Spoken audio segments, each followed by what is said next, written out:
Então, é dado inicialmente uma viga bi-apoiada, ou seja, nós temos essa viga apoiada sobre dois apoios, um apoio do segundo gênero, desculpe, e um apoio do primeiro gênero, que a gente também já sabe identificar o que é um apoio do segundo gênero, o que é um apoio do primeiro gênero. É considerado um apoio do segundo gênero o tipo de apoio que impede o movimento da minha viga em duas direções. Para o caso aqui deste apoio que está nessa seção transversal A, que é um apoio do segundo gênero, ele vai impedir duas reações de apoio. Este apoio aqui do segundo gênero, ele também é conhecido como apoio fixo. Já no apoio B, na seção transversal B, ele é um apoio do primeiro gênero. Então ele impede o deslocamento dessa minha estrutura em um sentido só, que aí no caso é o sentido vertical. Então, por ter só o impedimento de um movimento, ele é chamado de apoio do primeiro gênero, ou também conhecido apoio do primeiro gênero, também conhecido como apoio móvel. Esses apoios, apoio A e apoio B, e as suas reações, tá?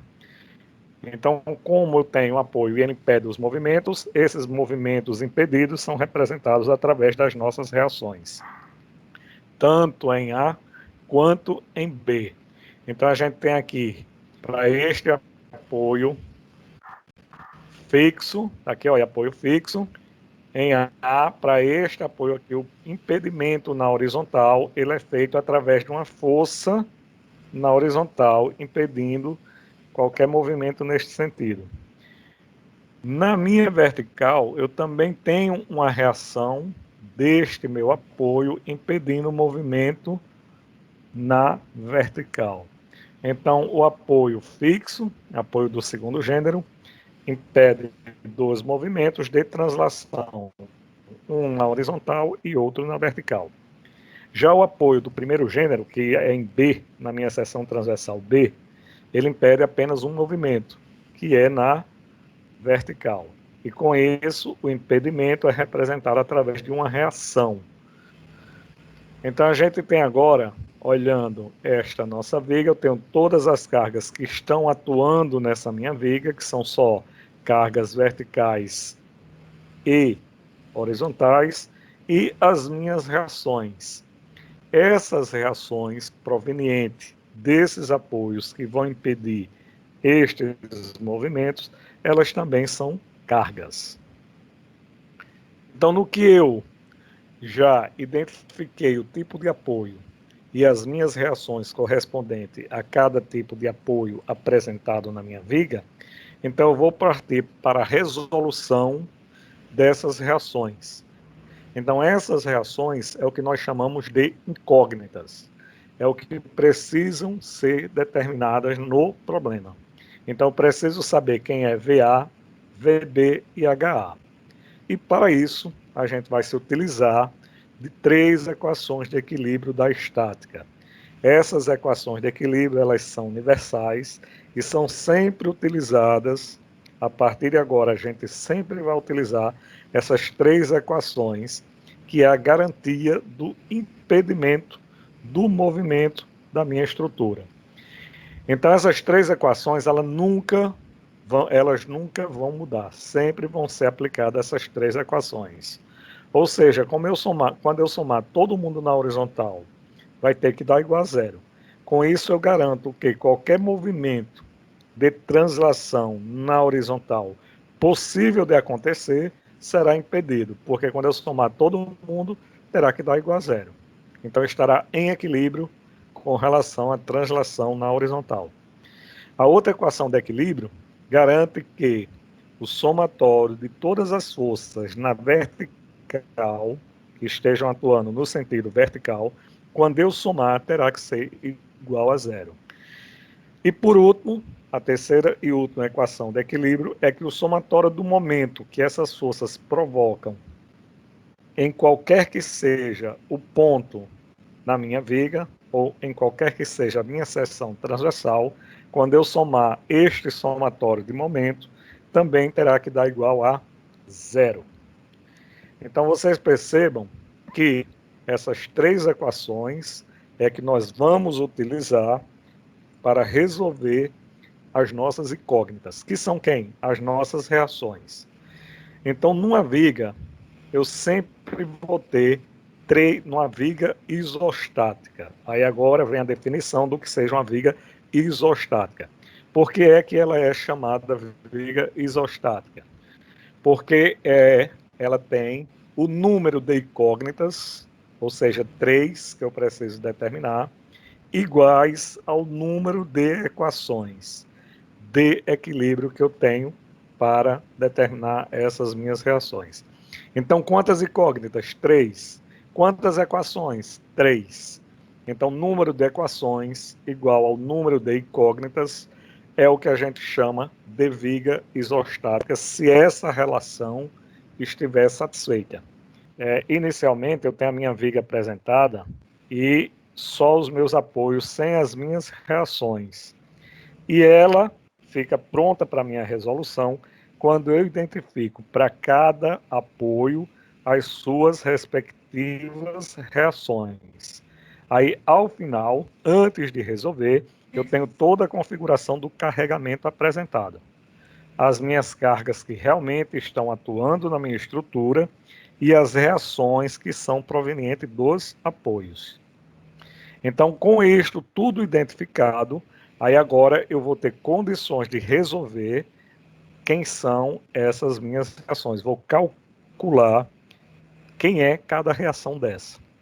Então, olhe, se aqui nas minhas equações de equilíbrio da estática, que eu sempre vou utilizar ela, como eu falei, vocês sempre agora, a partir deste momento, até o final do curso, vocês vão utilizar essas equações.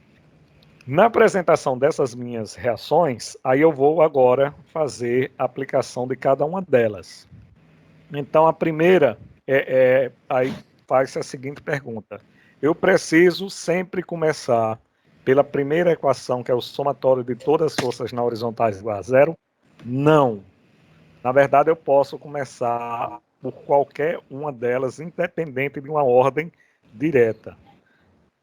Eu comecei aqui pelas forças horizontais, mas vocês poderiam começar pelas forças verticais ou pelo somatório de momento. O que achar mais interessante. E quando a gente tiver mais prática na resolução desse tipo de exercício, aí vocês vão ver qual é a prioridade de vocês, como você vai começar calculando, tá? Mas é essa metodologia de ordem de aplicação dessas equações, vocês que vão ter que encontrar a melhor forma para vocês. Sempre que vocês forem ver algum vídeo sobre reações de apoio, vocês vão ver que geralmente começam por essa primeira aqui. Mas isso não é obrigatório, porque vai ter vigas que eu não vou ter nenhuma força na horizontal e, consequentemente, eu não vou ter nenhuma reação. Porque se eu não tenho nada provocando um movimento na horizontal, eu também não terei reação. Mas voltando para a nossa viga, somatório de todas as forças na horizontal igual a zero. Então, eu vou fazer um somatório dessas minhas forças que estão aqui representadas em formas de vetores, tá? Então, eu preciso, inicialmente, para fazer este somatório, identificar quais são essas forças que eu vou adotar como positivas e quais são essas forças que eu vou adotar como negativas. Porque eu não tenho força positiva ou força negativa. Eu tenho uma força. Só que esta minha força, ela age numa direção e num sentido. Então, para poder fazer este somatório, eu preciso determinar, arbitrar um sentido que eu vou considerar como positivo. O que é que eu vou chamar de positivo e negativo? Então, nas horizontais, sempre que a gente for fazer esta equação, a gente vai estimar que, se a minha força na horizontal estiver apontando para a minha direita, essa força será considerada uma força positiva. O contrário disso, ela será uma força negativa. Então, eu vou começar a fazer a resolução desta minha viga e eu sempre começo aqui, olha, saindo da minha esquerda e caminhando até o final da minha viga, até o ponto B. E todas as forças que eu encontrar neste meu caminho, eu vou computar e vou fazer o somatório. Então eu começo aqui em A, e em A, de cara, eu já tenho uma força horizontal, que é uma reação. A H positiva para o que eu arbitrei como positivo. Se estiver apontando, será positivo. Então, HA é positivo, HA positivo. Beleza, tá aqui. Então, continuo caminhando até chegar aqui, olha, encontrei outra força horizontal. De quanto? De 6 kN. E apontando para onde? Para minha esquerda. Ou seja, o contrário do que eu disse que era positivo. Então, essa minha força de 6 entra como negativo. Continuo caminhando até chegar em B. Então, cheguei ao final da minha viga e nenhuma força mais horizontal encontrei. Então, vou pegar todas essas forças que foram encontradas ao longo do meu caminho de percorrendo a minha viga, vou fazer o somatório e igualar quem? A zero. Porque a minha equação diz que o somatório de todo mundo tem que ser igual a zero. No que eu faço a resolução dessa minha equação, eu encontro que HA é igual a 6 kN. E é óbvio que HA é 6 kN. Por quê? Porque eu só tenho uma força querendo deslocar essa minha estrutura para a minha esquerda, então eu vou ter que ter uma reação no sentido contrário. Para toda ação, uma reação sentido contrário, que é para anular todo mundo aí. E deu igual a zero. Então, das três incógnitas, ou das três reações que eu tenho que descobrir os valores dela, uma já foi determinada. Minha próxima equação de equilíbrio, somatória de todas as forças verticais, quando eu somar, terá que ser igual a zero. Do mesmo modo que eu dei um sentido, que eu arbitrei um sentido positivo para as minhas forças horizontais, eu também vou ter que arbitrar um sentido para a minha força vertical. E este sentido arbitrado é que se essa minha força estiver na vertical e apontando para cima, ela será uma força positiva. Se ela estiver apontando para baixo, ela será uma força negativa. Então começo do mesmo jeito, novamente, tudo de novo. Aqui no início da minha viga eu me posiciono e vou caminhar até o final dela, que é em B. Durante esse percurso, eu encontro a minha reação VA para cima, logo é uma força positiva. Em seguida, encontro uma outra força vertical de 7 kN para baixo, que entrará com um valor negativo, menos 7. Próxima força que eu encontro no meu percurso caminhando sobre a viga é uma outra força de 9 kN, também para baixo, entrando com um valor negativo, menos 9 kN. Ao final, antes de chegar no meu apoio B, eu encontro mais uma força de 3 kN para baixo. Entra também com o sinal relativo ao sentido dessa minha força de menos 3 kN. Chegando em B, existe neste apoio uma força de reação, que a gente chamou de VB, e esta minha força está apontando para cima. Logo, entrará com um valor positivo mais VB. Isto feito, colocarei todas essas forças encontradas num somatório e vou igualar a zero. Tem que se igualar a zero. Então, VA positivo, menos 7, menos 9, menos 3, mais VB igual a zero. Resolvendo isso aí, eu chego que VA mais VB é igual a 19. No momento, eu não vou poder fazer mais nada com essa equação, porque eu nem sei quem é VA, nem sei quem é VB. Então, eu vou guardar esta minha equação aqui, vou chamar ela de 1, e vou aplicar agora a minha outra equação de equilíbrio, a última, que é o somatório do momento igual a zero. Então, eu vou agora fazer a aplicação da minha última equação, somatório do momento igual a zero, e também arbitrando que quando essa força provocar um momento em A, eu tenho que especificar o ponto onde eu vou calcular este momento.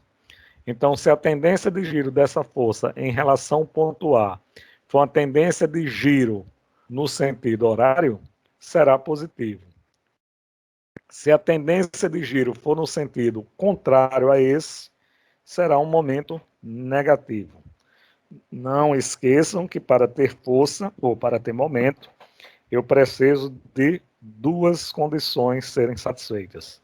Primeiro, que exista uma força em uma certa distância e que, segundo, exista uma tendência de giro aí em relação desta força ao ponto considerado. Porque se não existir a tendência de giro, não existe o momento.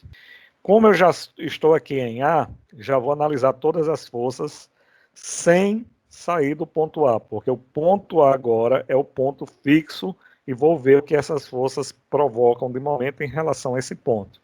Então já tenho aqui de cara HA e VA.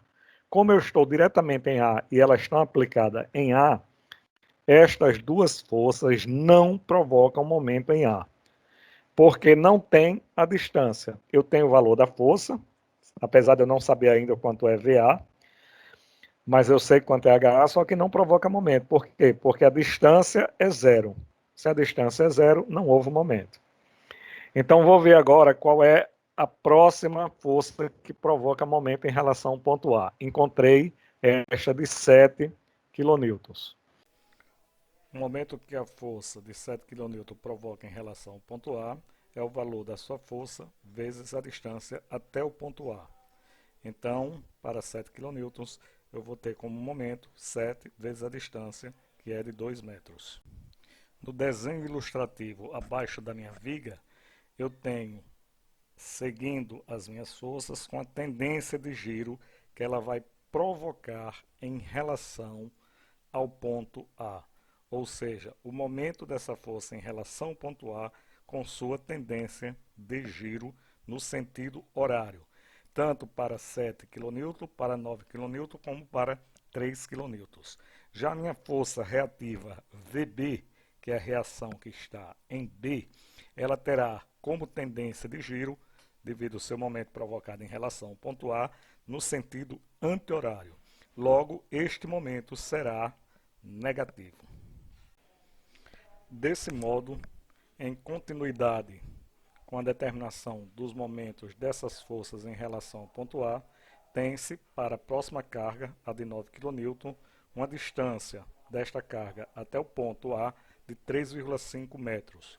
Logo, o momento dessa força é a multiplicação de 9 vezes 3,5, com valor positivo, por ter uma tendência de giro no sentido horário. Para a força de 3 kN, o momento provocado é de 3 vezes a distância dessa força até o ponto A, que é de 5 metros. Então o momento será 3 vezes 5 positivo, por também ter a tendência de giro no sentido horário. Por último, chegamos à nossa força reativa aplicada no apoio B, que é o nosso VB, cujo momento que essa força provoca em relação ao ponto A tem uma tendência de giro no sentido anti-horário. Logo, entrará com um valor negativo. E o valor deste momento será o valor da força VB vezes a distância, que é de 6 metros. Após a computação dos momentos de todas as forças em relação ao ponto A, nós realizamos este somatório e igualamos a zero. Então nós teremos o desenvolvimento da nossa equação e com isso chegaremos a determinar o nosso valor de VB, que é a incógnita que se apresenta nesta equação. Ao final, tem-se que VB é igual a 10,1 kN. Com isso, nós temos definidos, a partir de agora, o valor de HA de 6 kN, VB 10,1 kN e uma equação de VA mais VB igual a 19 kN. Como já foi determinado o valor de VB, basta substituirmos nesta última equação, VA mais VB, o valor de VB ficando o valor de VA determinado igual a 8,9 kN. Todas as nossas reações do problema, que são as nossas incógnitas, estão determinadas e colocadas na sua versão final de configuração de carregamentos da nossa viga, que era o que a gente queria desde o início, a determinação dessas nossas reações. Com isso, finalizamos o cálculo deste primeiro exercício.